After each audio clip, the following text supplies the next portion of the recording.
Good morning, good afternoon, good evening mga kaibigan, FLM family all over the world. Saan man sulok ng mundo tayo naroroon, pagpalain tayo ng Diyos at pagkalooban tayo bawat isa ng mahabang buhay. Agbyab FLM family, agbyab ka. Ako Francis Leo Antonio Marcos, ang aming pandemic hero, ang nag-iisang hero. Bigyan natin ng reaksyon mga kaibigan itong interview ni Victor Lorenzo dito sa DZAR. Tingnan natin kung ano yung magiging komento natin mga kaibigan. Pakinggan natin. Kasi sa nag-text dito, may mga nagtatanong, ano na ba yung development o update sa kaso ng... Sila na mismo mga kaibigan, mga media na sa tingin ko mga bias ito mga kaibigan, personal kong opinion yan mga kaibigan. Pakinggan natin mga kaibigan kung ano yung mga itatanong nila dito kay Victor Lorenzo, yung chief ng NBI Cybercrime Division. Isang certain Francis Leo Marcos, meron po ba kayong kasong hawak na gano'n? Oo, yung sikat. Yung Francis Leo Marcos na yan, di ba, nakakulong na rin yan, di ba, pinakulong natin. Tapos sinapanat. Ayun, no? Yung Francis Leo Marcos na yan, di ba yung pinakulong natin? Anong ibig sabihin ni Victor dito mga kaibigan, that natin? Kasabwat ba niya talaga dito ang mga media mga kaibigan? Kasi natin di ba? O kapanalig niya itong mga to natin di ba? Damay lahat ito natin. Yung siya ng kaso, ng iba't ibang kaso, kahit nagbago siya ng pangalan, yung unlawful use of aliases, tapos nagbago ng pangalan, unlawful use of aliases. Saan to mga kaibigan na kaso na to? Anong ibig niya sabihin dito mga kaibigan? Di ba?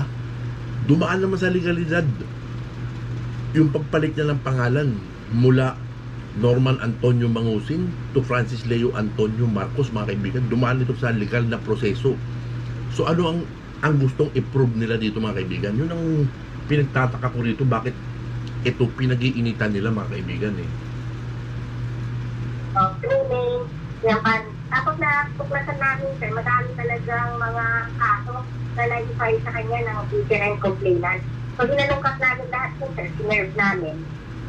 Kaya lang hindi siya maka-alis ng... Maraming kaso ang na-file. Hinalungkat nila at sinerve nila. Paano ba ipapaliwanag yung mga kaibigan? Hinalungkat nila yung mga kaso, tapos sinerve nila. Parang naguguluhan ako mga kaibigan dito sa ano na ito May something kasi dito mga kaibigan talaga Kulungan, sir, dahil nga, meron siyang qualified human trafficking na non-bailable offense. Kasi doon nung parang 2006, sir, before nagpalit siya ng pangalan, Norman Mangusin ang pangalan niya. Yung totoong pangalan niya, and he committed so many criminal violations. Isa nga yung qualified human trafficking. So, sinasabi na kagad dito ni Victor na he committed so many crimes nung 2005 pababa mga kaibigan. Parang ganoon yung ibig ito sabihin mga kaibigan. Paano ba natin babasagin yung mga kaibigan? Ang pagkakasabi ni Apo Lakay natin nung 17 yata siya pinalitan na yung kanyang pangalan So ano ang connection ngayon nito yung mga 2005 na sinasabi nito na ano? Sir, pinadala niya yung mga minors at kababaihan yung sa Cyprus at naging prostitute doon. Hinihir na ho yun lang. Hinihir. Naku, sabi ng mga pinadala daw ni Apo Lakay natin yung mga minors tsaka yung mga kababaihan dun sa Cyprus mga kaibigan. Maliwanag yan, sinabi yan ni Victor Lorenzo mga kaibigan. Pinadala niya. So, paano lalakad yung ipagpalagay lang natin mga kaibigan paano lalakad yung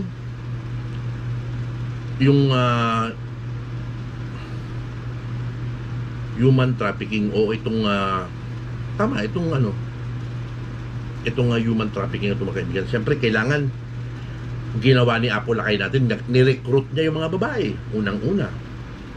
Tapos, ginawa niya ng mga dokumento para makapunta doon, mga kaibigan. Napaka-imposible naman ito, mga kaibigan. Ano to? One-man show.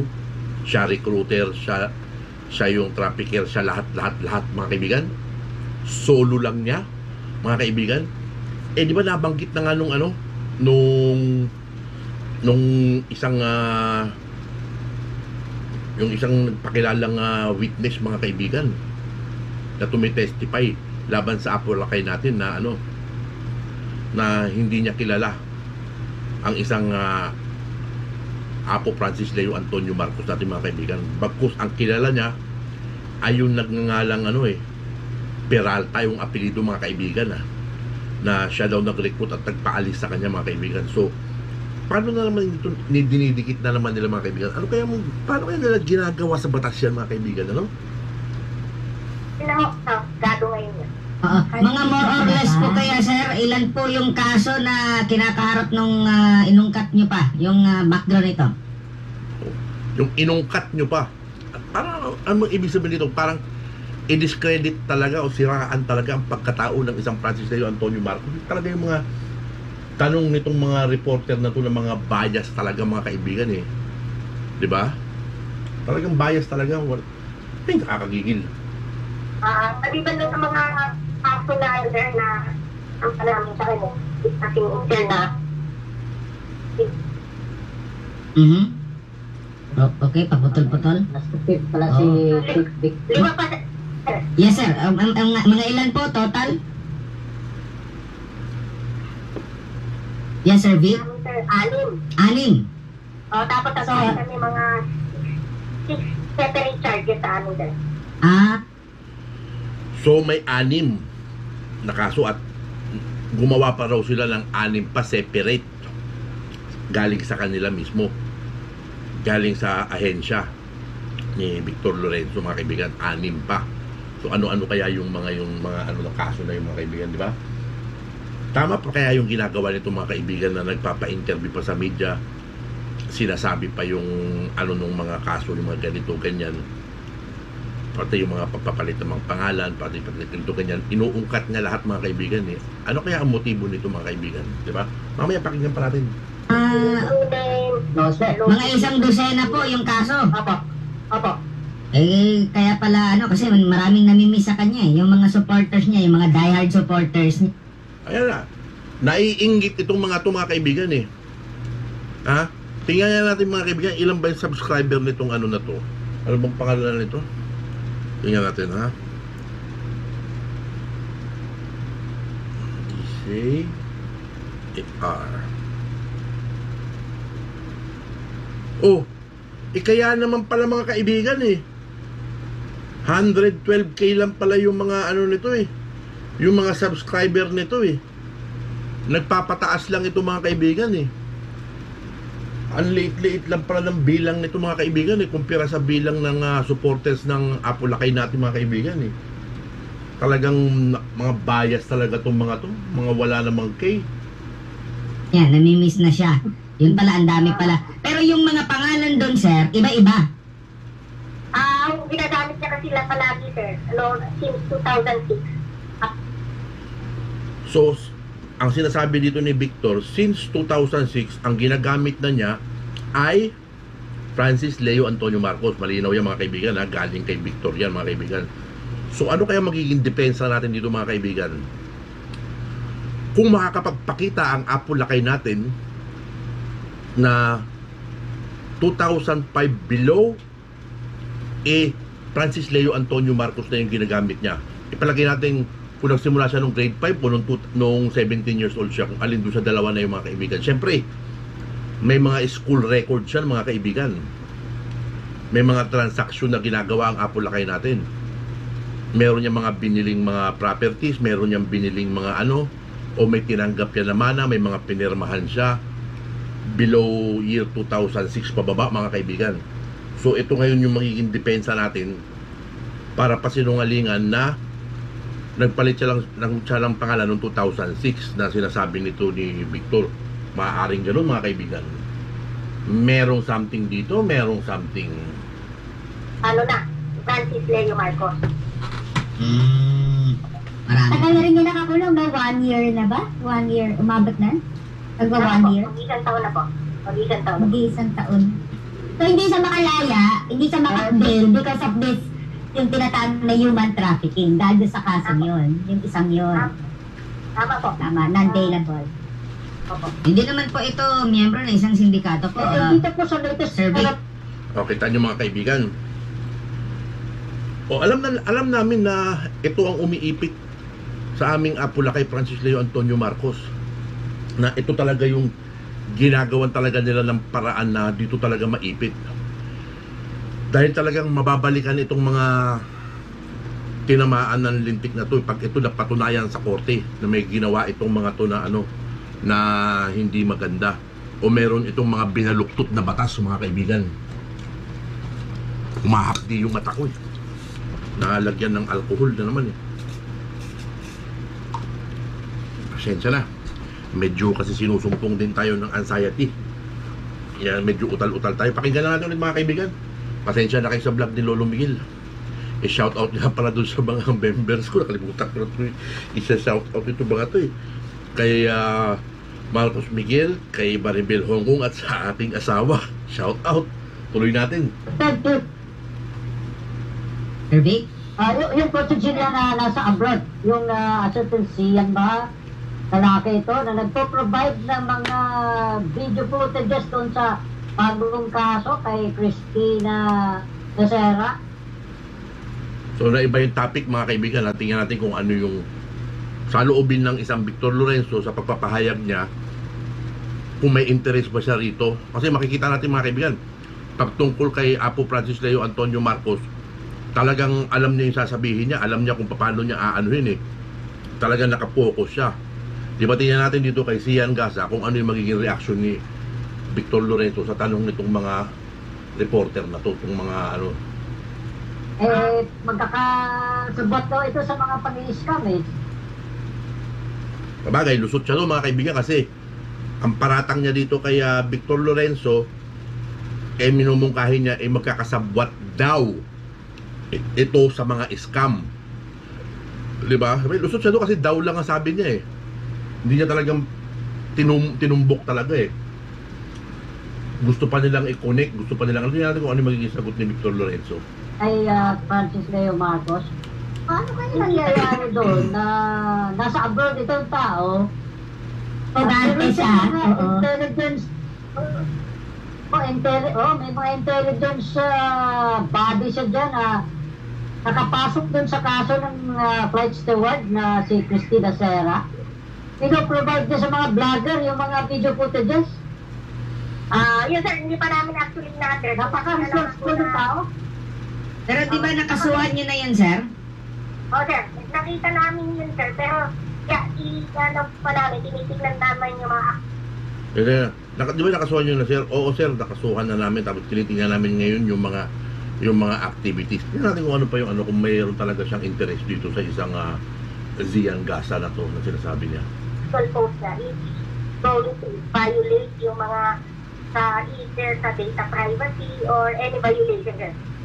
Kasi ang naalala ko, meron ding staffa din nata yan, di ba? Kasi so, para sa akin, yung opinion ko sa mga sagot ni hindi siya nakapokus dito.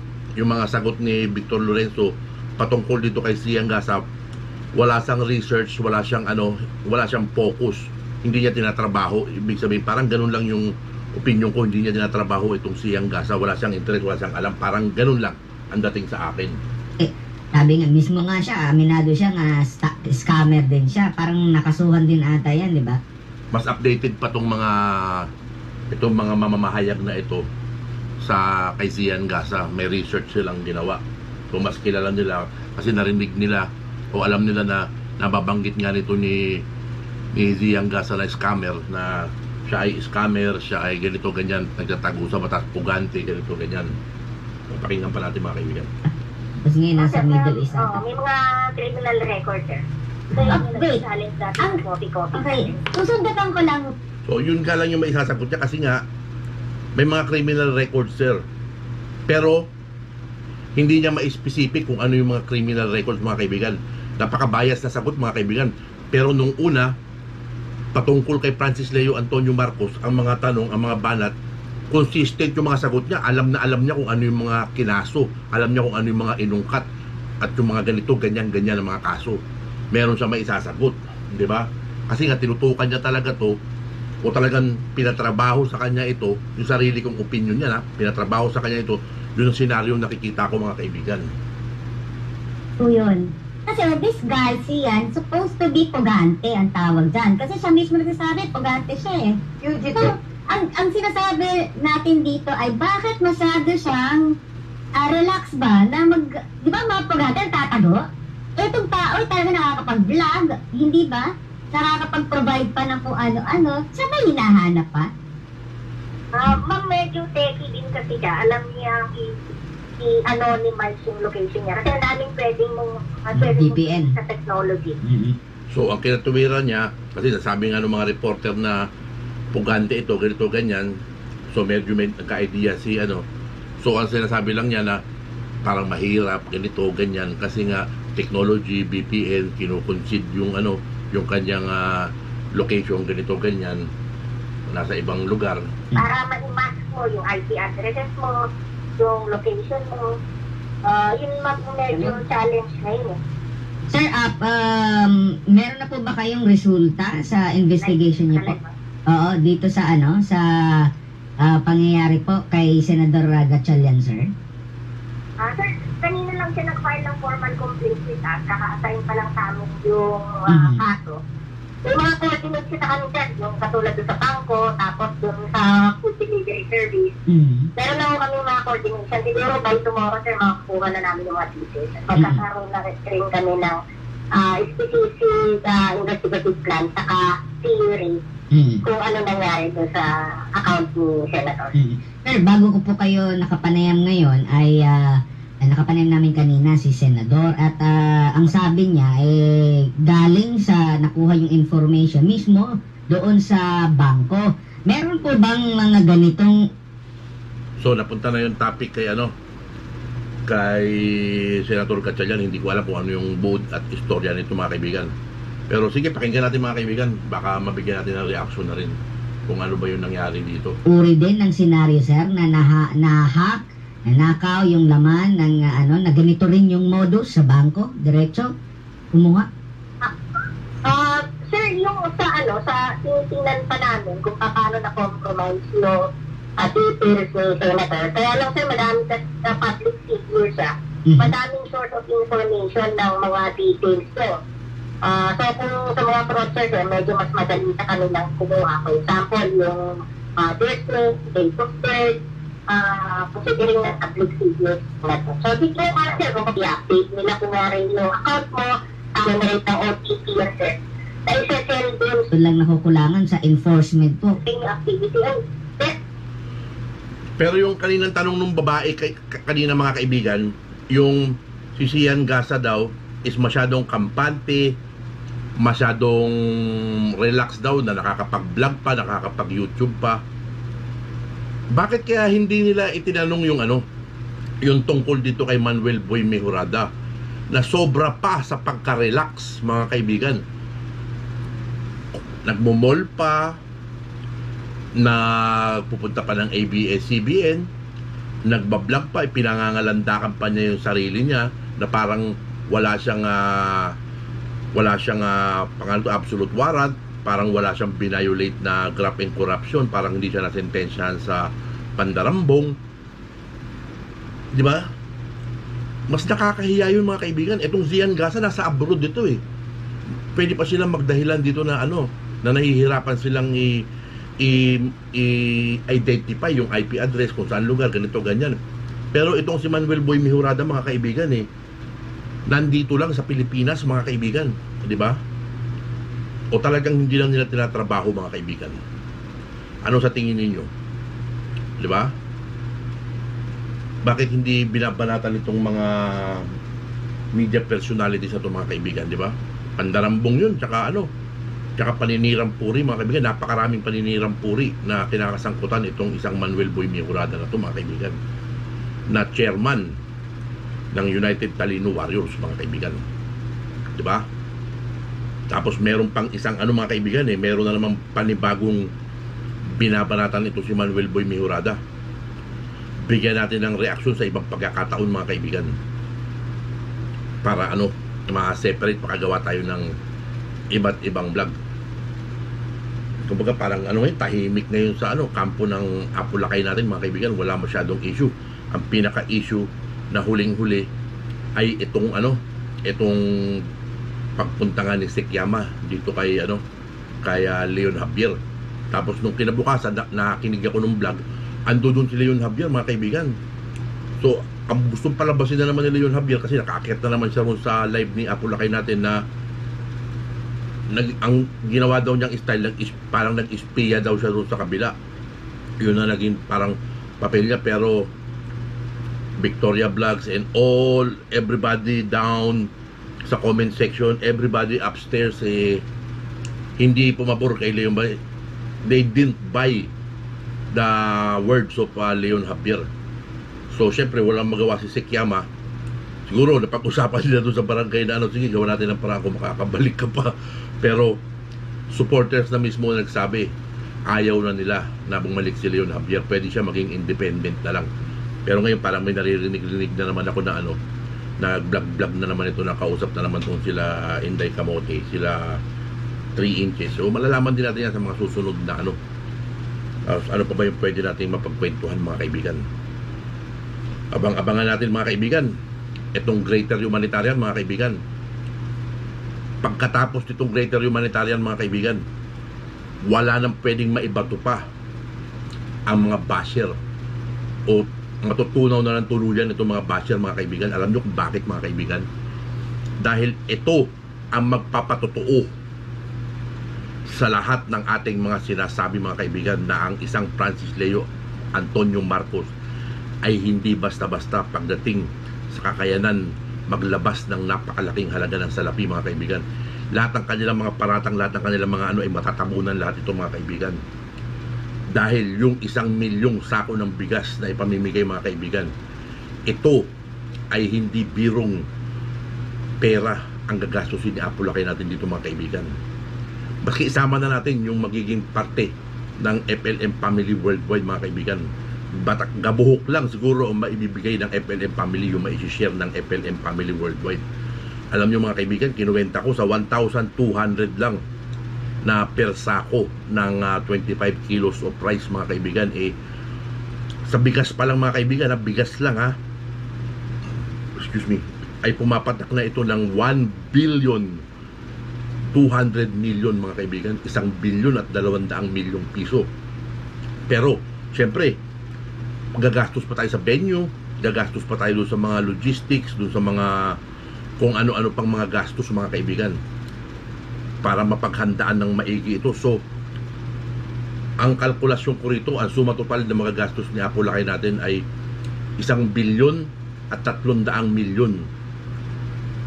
Humigit pa siguro ng konti o mabawasan ng kaunti. Ganun, mga kaibigan, ang aking kalkulasyon dito sa magiging Greater Humanitarian natin. Pang Guinness Book World of Record na to, mga kaibigan. Sana mapagbigyan yung mga yung mga malalaking international press na makadalaw dito at ma-document nila o ma-document ito na kung sino pa yung mga malalaki talaga, yung mga kasi syempre yung media natin sa Pilipinas, mga kaibigan, hindi ko alam kung maaasahan natin to pero syempre hindi magpapatalo ang Euro TV News at ang Latigo TV, di ba? Ang Latigo News TV ni Kamar Batigas. Syempre siguradong i-cover nila itong napakalaking event na to, na siyang magdadala o siyang papakilala ng tuluyan na sa buong Pilipinas, sa buong mundo kay Francis Leo Antonio Marcos kung ano ang kanyang kakayanan para gumawa ng kabutihan para sa kapwa. So, mga kaibigan, Pilipino, OFW, saan man sulok na mundo tayo naroon, ay pagpalain tayo ng Diyos bawat isa at bigyan tayo ng mahabang buhay. Pagpalain tayo ng Diyos. Agbyag ka, Francis Leo Antonio Marcos, si Lolo Miguel, si Miguel Benedicto, Apo FLM, ay 100% sumusuporta sa'yo, nagmamahal sa'yo, kung may idolo sa'yo, ikaw talaga para sa akin. You are the one. Abiyag Francis Leo Antonio Marcos, sir.